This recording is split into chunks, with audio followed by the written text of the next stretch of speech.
আসসালামু আলাইকুম রহমতুল্লাহ। আমাদের প্রিয় নবী জনাবি মোহাম্মদ রসুল্লাহ সাল্লাহ আলহিহাস্লামের চোখে এই 11 শ্রেণীর মানুষ সবচেয়ে সেরা মানুষ। চলুন শায়েক আহমদুল্লাহ হুজুরের কাছ থেকে জেনে নেই। এরকম ফ্রেশ মনের মানুষগুলো এরা হলো সবচেয়ে সেরা মানুষ। চেষ্টা করবো তো ইনশাআল্লাহ।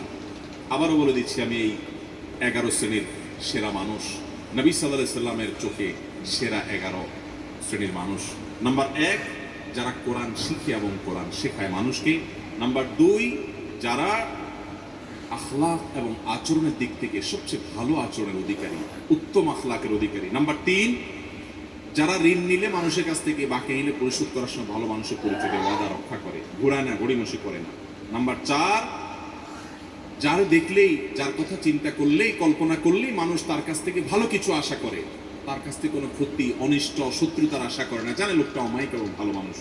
এরা নাম্বার 5। এটা নাম্বার 5, যারা তাদের পরিবারের কাছে, স্ত্রীর কাছে ভালো মানুষ, বউয়ের কাছে ভালো মানুষ। নাম্বার 6, যারা মানুষকে খাদ্য দেয়, সালাম দিলে সুন্দর করে সালামের রিপ্লাই দেয়, জবাব দেয় শুনে শুনে।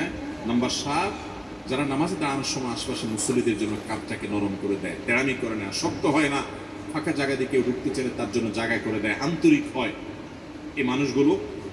নাম্বার 8, যারা দীর্ঘ হায়াত পেয়েছে, আবার ভালো কাজ দিয়ে পুরো জীবনটাকে সজ্জিত করেছে, কাটিয়েছে। নাম্বার 9, যারা মানুষের উপকার সবচেয়ে বেশি করে, খুঁজে খুঁজে খুঁটে খুঁটে মানুষ উপকার করার ধান্দায় সারাদিন থাকে এরা। নাম্বার 10, যারা বন্ধু হিসাবে বন্ধুদের কাছে ভালো মানুষ হয়ে প্রতিষ্ঠিত, বন্ধুরা সবাই সাক্ষ্য দেয় যে ও ভালো মানুষ, এবং প্রতিবেশীরা সবাই বলে তার প্রতিবেশী হিসেবে সে ভালো মানুষ।